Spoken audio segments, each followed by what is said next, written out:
Good afternoon, Wolfpack fans, and welcome to today's broadcast of CSP football. Today's game is being played in Clymer, New York, as the CSP Wolfpack take on St. Mary's from Lancaster, New York, in a non-league game to close the 2022 regular season. CSP is coming off a thrilling win over Elkville-Frankenville last week, with star receiver Bryce Hinsdale scoring all 22 points, including the game-winning field goal from 22 yards out as time expired.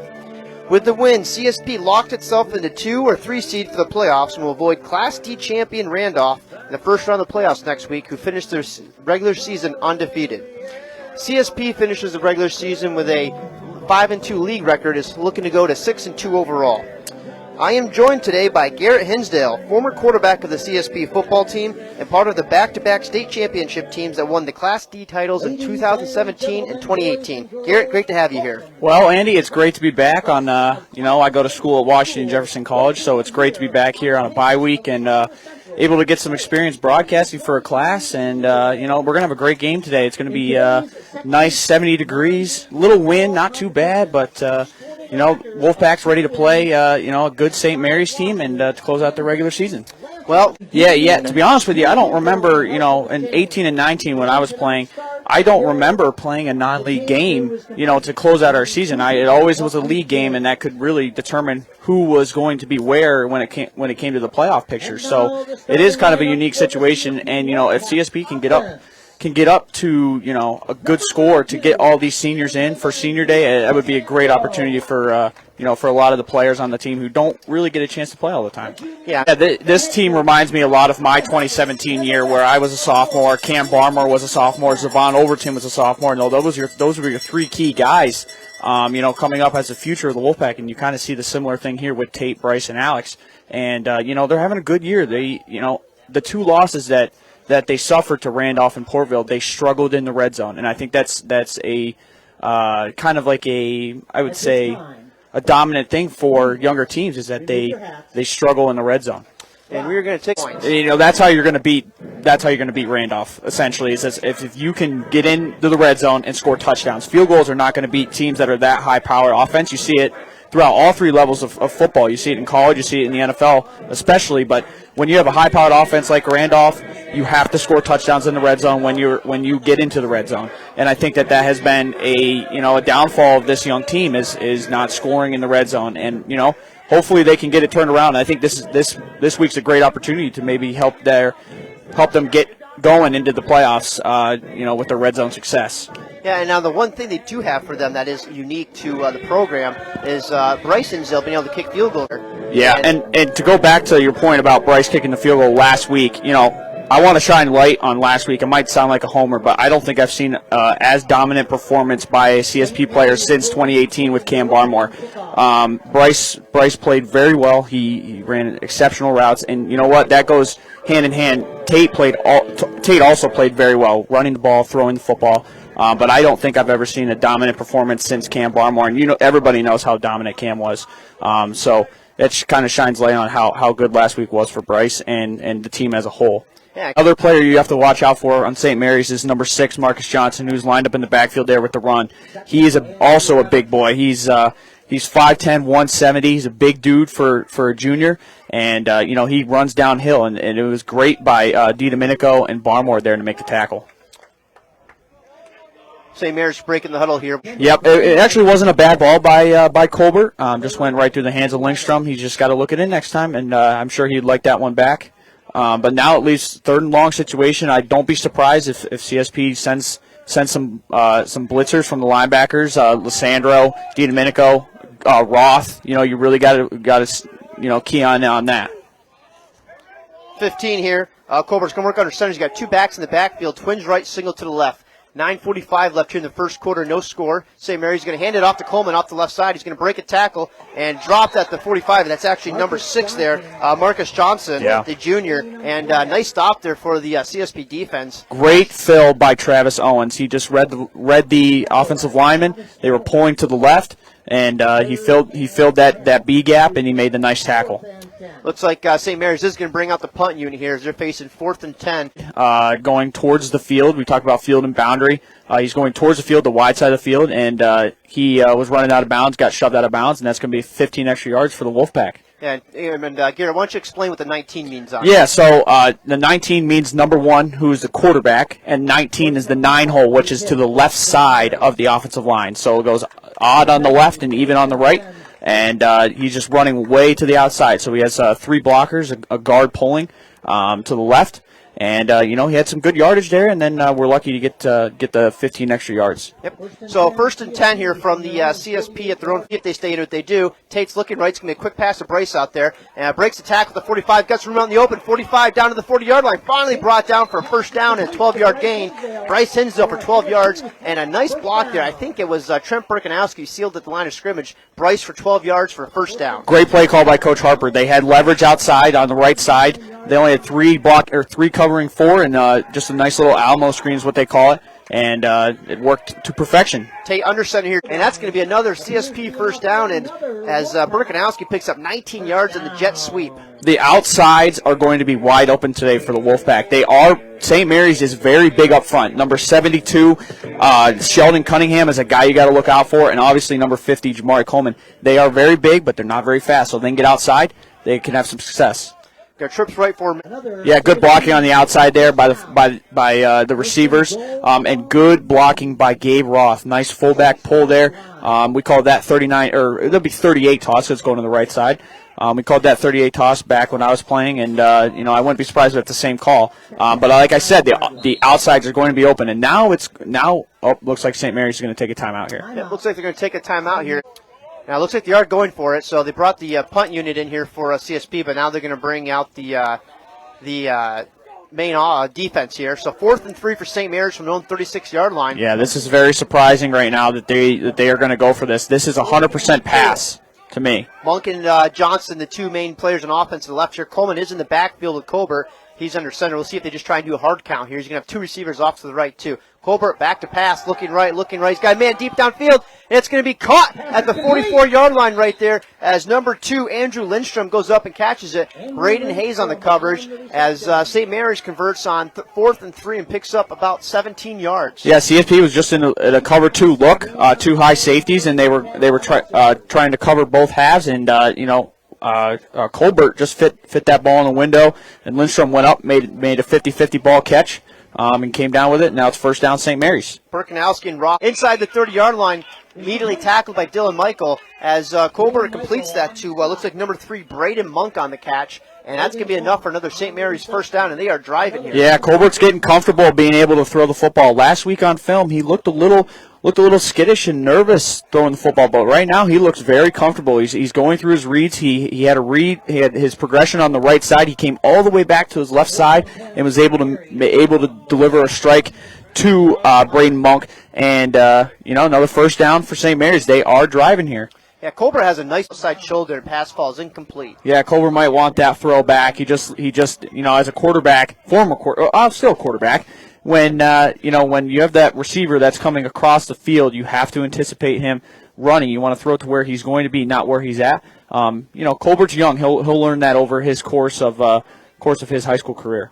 And with Bryce Hinsdale still out of the game with an injury, looks like he's going back inside the 35-yard line. What looked like could have been disaster for CSP turns into a big return by Carter Brink. What a amazing play by Carter Brink. He gets CSP into good field position to be able to start this drive. And like I said, it's important for CSP to counter St. Mary's offense here, and Carter Brink is setting them up perfectly to be able to do that. And actually the key play on that was Braden Hayes not making a block, picks up about 6 yards, nobody open down the field. Yeah, nice tackle by Marcus Johnson, but good by Tate. He went through his progression, and that's important for a young quarterback, is to be able to go through your progression, and if you don't see anything, just run.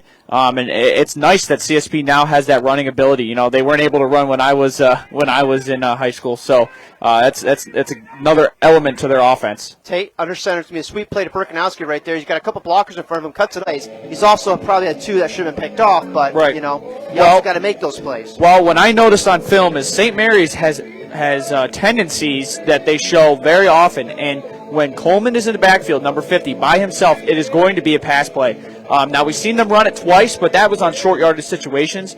when they are in second and long, third and long, and they have Coleman in the backfield like that, more than likely is going to be a pass play. So CSP has to do a better job of defending the pass when they see Coleman in the backfield. And he cannot be an eligible receiver because he's wearing number 50. So it actually, he ran through the block and made the stop. Nice read by Dylan Michael. It's just a wide receiver screen out here to the left side, and Dylan gets around his block and makes a good play. And that will end the first quarter.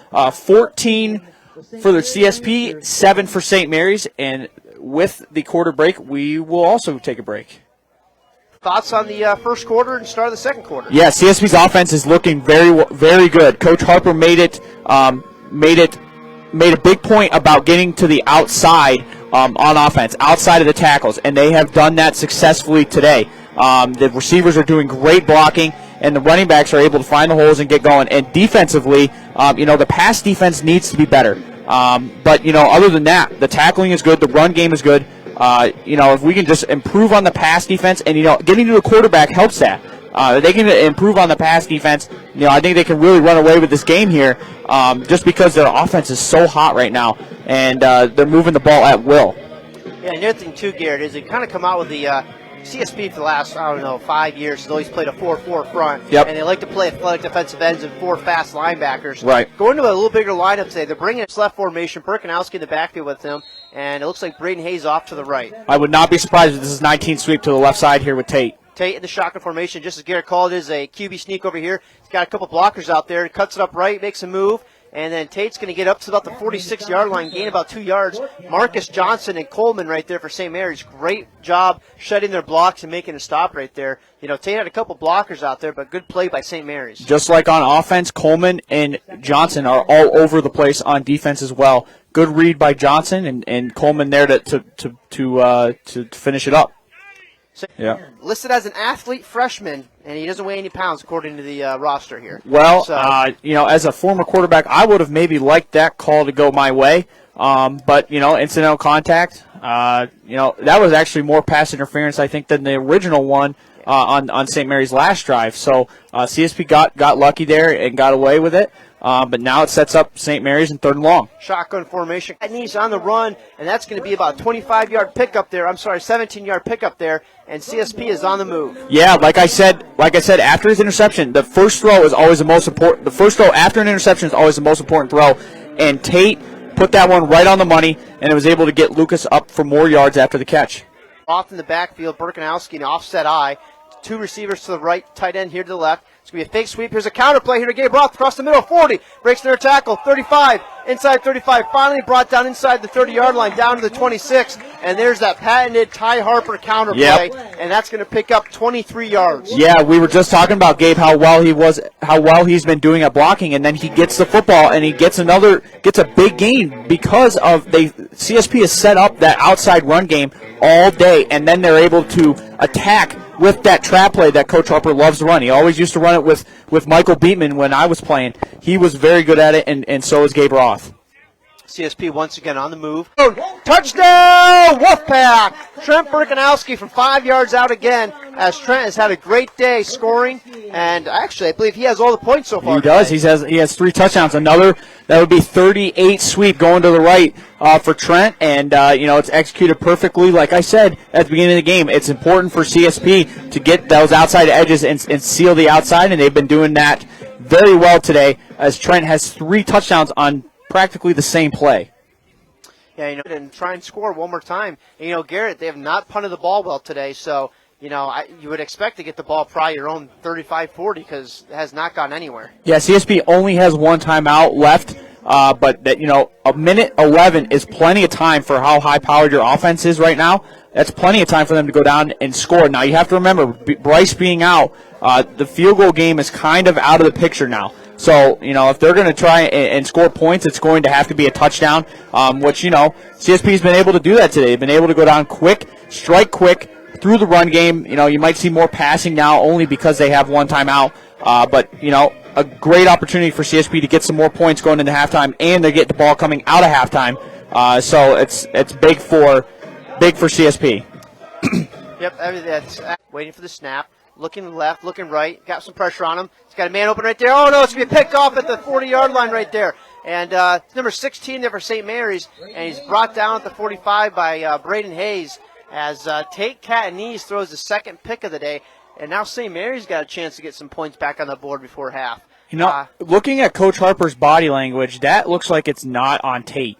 It looks like there was two CSP receivers in the same area, and he was looking for Alex. I think if Alex breaks it to the outside, he probably scores just because of the coverage that St. Mary's was in. But, again, a bend-don't-break defense here for CSP. They have to try, and they have to try to stop him with 55 seconds left in the game. Yep, and, it looks like pick six. Lucas Lysandro with 18 seconds left in the half as Colbert pump faked 3 times and threw into coverage right there, and CSP extends their lead 28-7. Yeah, well, that kind of just counters the interception that Tate just threw. It kind of wipes it all out. What a play by Lucas Lysandro. He read the coverage. He saw the pump fake, didn't bite on the pump fake, and was able to pick it off. And then the speed and the elusiveness to run had to have been about 40 to 45 yards. And he just took off and was able to score. And that's huge for CSP after throwing the pick. So now it's important that they can get this 2-point conversion going to halftime up by 4 scores. That is a big play. That was just a bad pass. Pump fake twice, had nobody open, and tried to force something right there. Yeah, and to be honest with you, if Tate is such a good runner, if he doesn't find anything open, he can use his running ability to get out and escape. And then maybe he finds a play out there, on the first interception. If he just runs outside and maybe can find another receiver open, those receivers will work with him and will work with him to get open and to have another big play. But, on Colbert's side of things, when you start feeling yourself pump faking 2 to 3 times, that's your sign to get out of there and just go. But, fortunately for CSP, he ends up throwing the ball, and we get a pick 6. That's huge for the Wolfpack defense. Yeah, and, Gary talks about the pump faking. Whether it's toss sweep to Trent Perkinowski or Tate Catanese just taking it on the keeper, that's been really successful. Yeah, so Coach Harper is setting that trap play up.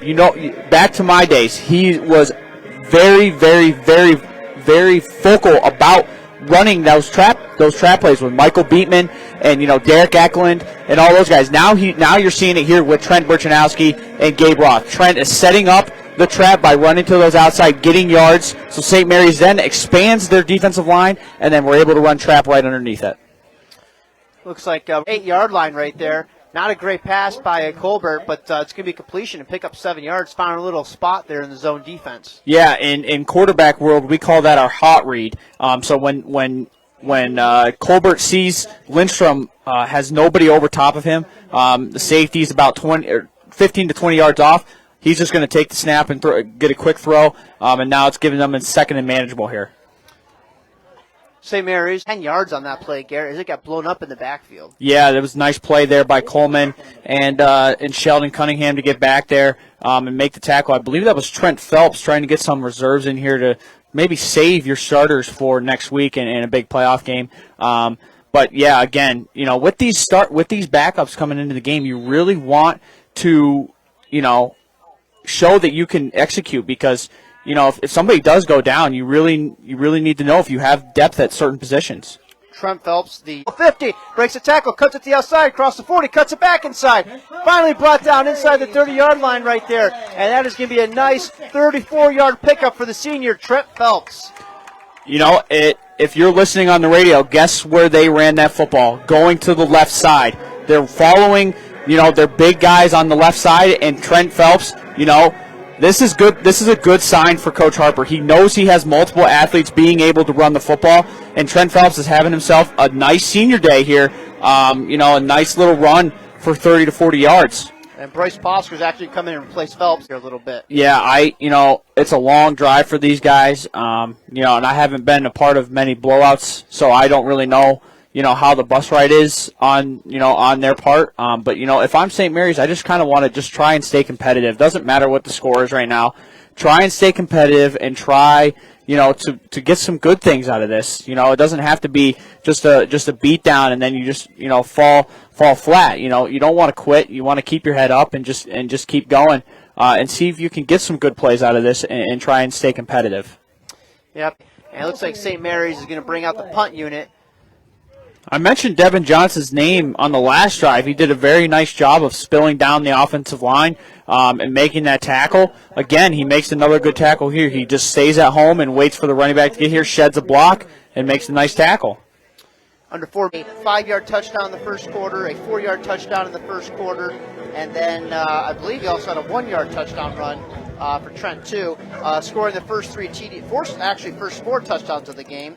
And we talked about in the pregame about getting the edges, and Trent was all around the edges all day. Yeah, CSP did a very, very good job of getting to the edges and getting the blocks outside. I said at the beginning, St. Mary's was very big up front, and they were very good when the ball was being run right up the middle. But when they get to the outside, they struggle trying to string the players and string the play down to the right side or the left side. And Trent Burchanowski took advantage of that today with his speed. Yeah, Trent scoring 4 touchdowns right here. There. So either Sherman, New York, or the backup location will be Clymer, New York. But next week it'll be a rematch for CSP against the Wilson Lakemen. Yeah, so, it's big having these games going in the playoffs, and I remember, that first week of playoffs, everything is different. Practice is different, films are different, it's a much different game. You have to be on point, and if CSP is not on point, next week going up to, Wilson, you could see an upset. But I have confidence in Coach Harper. He's been to 2 state titles. He's won 2 state titles. Coach Payne's been coaching for a lot of years. So has Coach Bodemer. I have faith in those guys to get these guys ready to play next week. And hopefully, with some of the injuries CSP sustained today, hopefully they'll be back. Some of those players will be back for next week's game. So CSP is going to wrap up the regular season with a CSP is going to have a home playoff game next weekend, and it looks like it's going to be against Wilson. As of now, we don't know that for sure. But as Gerrit said, the key is going to be all week. And like you mentioned before, it's fascinating how the intensity changes at playoff week. Yep. You can be intense all year, but there's something knowing that this could be it. Yes. If I don't play good this week, it could be over. Right. And and I've gone in the games, you've gone in games where you're the favorite, and you've gone in games where you're the underdog on it too. And it's just that mentality of, we got to come play today, and that's what CSP is going to have to do next week. Yeah, it doesn't matter what happened in the regular season. Now that's all out the window. It's playoff time now. It's the best time of the year is fall playoff football. I'm very confident in Coach Harper, Coach Payne, Coach Bodemer to get these guys ready and to be able to go out and win some playoff games and make a run for another sectional title and another state title, because those are being a part of those 2 state championship teams, those are some of the best memories that these kids will have is going on those runs. I know I will never forget those state championship runs and those state championship wins, and I know my teammates won't either. If I'd love it for these kids, this is a great group of guys. I'd love it for these guys to experience that as well. Yep, and I'm actually going to the Bills-Packers games in a week.